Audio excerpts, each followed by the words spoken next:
Olá pessoal, eu sou o professor Fabrício Valverde e hoje vamos para a resolução de mais um exercício de Química. O exercício de hoje é um exercício da FUVEST 2024, está relacionado com o tema de meio ambiente, então a gente está relacionando ele com Química Ambiental, e os isótopos do oxigênio na molécula de água vão estar relacionados com as chuvas. Esse exercício, a gente vai fazer uma revisão sobre prótons e nêutrons, sobre as partículas atômicas, vai falar sobre os isótopos do oxigênio, que vão estar relacionados com a precipitação. É necessário conhecimento de pressão de vapor e relacionando tudo isso com o tema de meio ambiente. As moléculas de água podem conter o isótopo estável mais abundante do oxigênio, que é o oxigênio 16, ou o isótopo estável menos abundante, que é o oxigênio 18. Essa pequena diferença de massa entre as moléculas de água é suficiente para alterar sua pressão de vapor. Por esse motivo, a análise de isótopos de oxigênio na água da chuva possibilita a identificação de períodos secos e de períodos chuvosos. A figura ilustra a mudança na constituição isotópica da água da chuva ao longo do tempo, como resultado da diferença da pressão de vapor. Então, há necessidade do conhecimento de o que é a pressão de vapor, o que ela significa nesse sistema. Aqui, ele fala que o oxigênio 16 ele tem a maior pressão de vapor, ou seja, o oxigênio 16 ele é mais volátil, ele evapora mais facilmente do que o oxigênio 18, que tem a menor pressão de vapor. Então, quanto menor a pressão de vapor, mais difícil de esse cara evaporar. Quanto maior a pressão de vapor, mais facilmente essa molécula evapora. Ok? Então a gente vai fazer uma revisãozinha rápida sobre esses isótopos, oxigênio 16 e oxigênio 18. Por que um é oxigênio 16 e por que um é oxigênio 18? A gente vai ver isso e aí a gente precisa desses detalhes para resolver esse exercício. Isótopos. O que são isótopos? Isótopos são átomos que têm o mesmo número de prótons. Por isso que ambos vão ser oxigênios. Então, a representação de um átomo em relação ao seu número atômico e ao seu número de massa é a seguinte. Eu tenho um átomo qualquer, um átomo X. Todo átomo vai ter um Z, que é o número atômico, e todo átomo vai ter um A, que é o número de massa. Então, o Z é o número atômico, A é o número de massa. O que significa esse número de massa? Antes de entrar no que é esse número de massa, eu vou colocar o seguinte questionamento. Quais partículas constituem o núcleo atômico? O núcleo atômico é constituído pelo número de prótons, que são as cargas positivas, e pelos nêutrons, que são as partículas que têm carga neutra, ou seja, que não têm carga. E a soma desses prótons com esses nêutrons vai me dar esse número de massa. Então, esse número de massa é a soma das partículas que compõem aí esse átomo. Mas a gente escuta falar que o átomo também é formado por elétrons. Esses elétrons eles estão ao redor do núcleo e a massa do elétron ela é praticamente desprezível, porque ela é praticamente 2.000 vezes menor do que a massa do próton. Então, devido à sua massa praticamente desprezível, ela não influencia no número de massa. Prótons e nêutrons constituem esse núcleo atômico. Esse número atômico é a mesma coisa que o número de prótons. Como o oxigênio ele tem 8 prótons, significa que o número atômico dele é 8. O elemento que tem 7 prótons, ele tem número atômico 7, que seria o nitrogênio. O carbono, por exemplo, o carbono tem 6 prótons. Então, a gente pode dizer que o número atômico do carbono é 6. Ok? Então, continuando aqui a ideia, no núcleo atômico a gente tem os prótons que têm a carga positiva, os nêutrons que não têm carga elétrica, e a quantidade desses prótons mais esses nêutrons é que vão me formar aí o número de massa. E existe uma fórmula. A gente está vendo aqui que a massa, o número de massa, é o número de prótons, que é o número atômico, mais o número de nêutrons. É a massa das partículas me dão a massa total. Faz todo sentido, ok? Então, no caso do oxigênio, o oxigênio ele é oxigênio porque ele tem 8 prótons no núcleo. E a massa e o número de massa do oxigênio é 16. Então, se eu tenho 8 prótons e número de massa 16, quantos nêutrons tem esse oxigênio 16? E o oxigênio 18? O oxigênio 18 ele tem os mesmos números de prótons e é por isso que ele é oxigênio. Se ele tivesse 9 prótons, ele seria o flúor. Se ele tivesse 7 prótons, ele seria o nitrogênio. Ambos são oxigênios porque ambos têm 8 prótons no núcleo. Mas o que está mudando entre eles? Está mudando a quantidade de nêutrons. E é por isso que o número de massa está se alterando. É por causa da quantidade de nêutrons, não por causa da quantidade de prótons. Se a quantidade de prótons se alterasse, seria outro elemento químico que não o oxigênio. Quantos nêutrons vai ter o oxigênio 16? Temos que calcular. Número de massa, 16, que é o A. Z é o número de prótons, que é 8.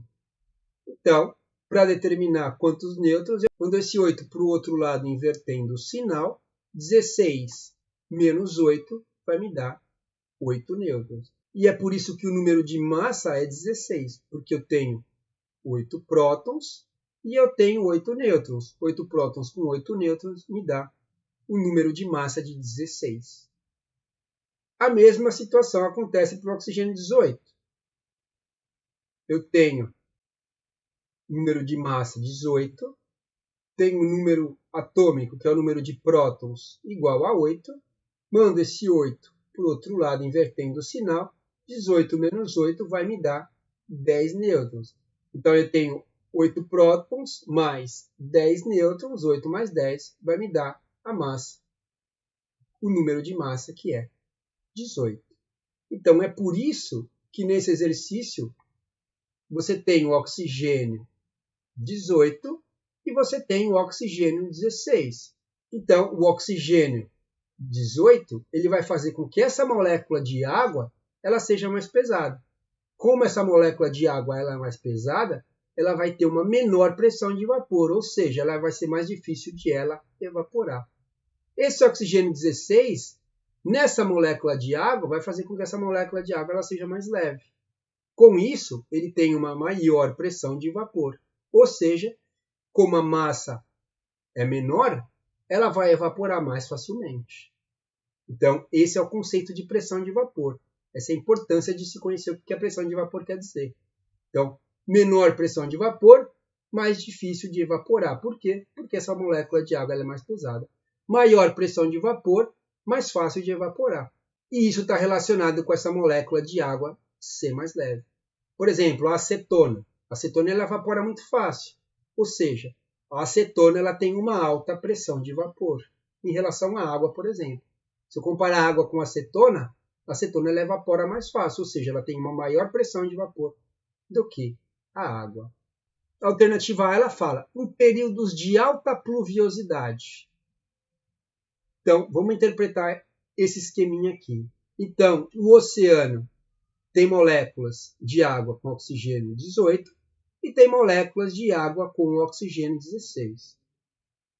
O calor vai fazendo com que essa água evapore, ela forma, essa evaporação vai formar as nuvens com oxigênios 18 e com oxigênios 16 na molécula de água.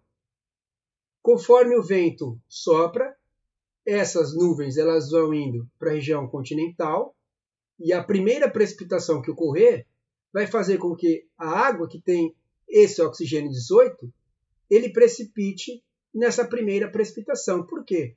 Porque essas moléculas de água com oxigênio 18, elas são mais pesadas, então elas não vão ter tendência de ficar na atmosfera. Assim que precipitar, elas vão cair com a água da chuva. Por isso que quando a gente olha no segundo momento,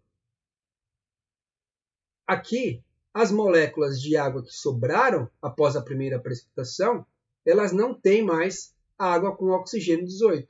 Por quê? Porque, como ele era mais pesado, ele já caiu na primeira precipitação. Ok?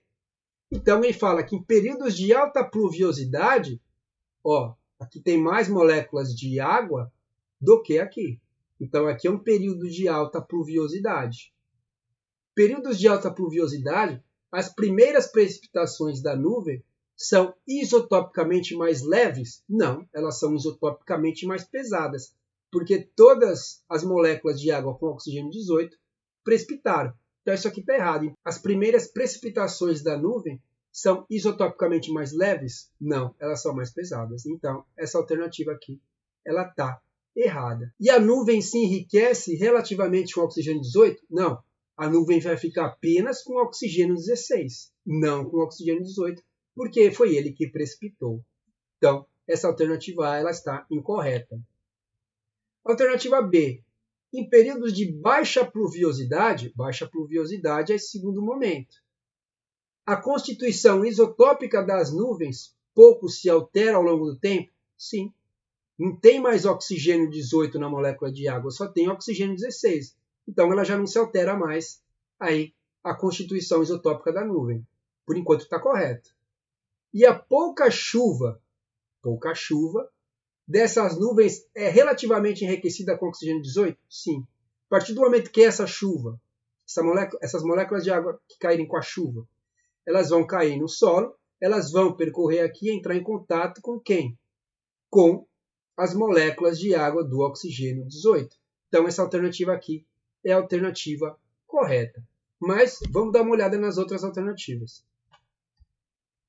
No período atual, em função do aquecimento global, as temperaturas elevadas fazem com que o fracionamento isotópico de oxigênio 16 e oxigênio 18, resultante da evaporação e da precipitação de água, não ocorra? É falso. Como está muito calor, você tem energia suficiente para fazer com que tanto o oxigênio 16 quanto o oxigênio 18 na molécula de água, eles evaporem. Então vai evaporar tanto a molécula de água com oxigênio 16 quanto a molécula de água com oxigênio 18. Porém, a gente vai ter mais moléculas de água com oxigênio 16 do que água com o oxigênio 18. Por quê? Porque a pressão de vapor dele, a pressão de vapor da molécula de água de oxigênio 16 é maior. Então essa alternativa está errada. Ela está falando que não vai acontecer esse fracionamento. E ele vai ocorrer, porque você tem energia suficiente para fazer com que os dois tipos de molécula, tanto a água com oxigênio 16 quanto a água com oxigênio 18, ela evapore. Alternativa D. Em períodos glaciais, em função da maior temperatura do planeta, a alternativa já está errada. Se é período glacial, seria a menor temperatura do planeta, e não maior. As chuvas são enriquecidas com oxigênio 18? Não. Por quê? Porque como a temperatura é baixa e a pressão de vapor da água que tem o oxigênio 18 ela é menor, vai ser mais difícil de ela evaporar. Então, não, a chuva não vai estar enriquecida com oxigênio 18 e a água do oceano é enriquecida com oxigênio 16? Não. Quem vai ficar, que vai ser o oxigênio 18 e quem vai ter tendência de evaporar vai ser a água com oxigênio 16, justamente porque ela tem a maior pressão de vapor. Alternativa E. Em períodos interglaciais, o que seria um período interglacial? Um período entre as eras glaciais. Então, entre as eras glaciais, você vai estar no momento de calor. Você vai ter no momento de altas temperaturas. Então, em períodos interglaciais, em função da menor temperatura do planeta? Não. Seria da maior temperatura do planeta. As chuvas são enriquecidas com oxigênio 16, enquanto que nos oceanos a água é enriquecida com oxigênio 18? Sim, só que aqui a gente já tem um erro na questão. Ele fala em função da menor temperatura do planeta e não, é em função da maior temperatura do planeta. Essa primeira parte aqui, ela está incorreta. Em períodos de baixa pluviosidade, a constituição isotópica das nuvens pouco se altera ao longo do tempo e a pouca chuva dessas nuvens é relativamente enriquecida com oxigênio 18, como a gente explicou anteriormente, ok? Então essa questão que a gente ia ver hoje, espero que vocês tenham aprendido aí alguma coisa com essa questão e valeu galera, até mais!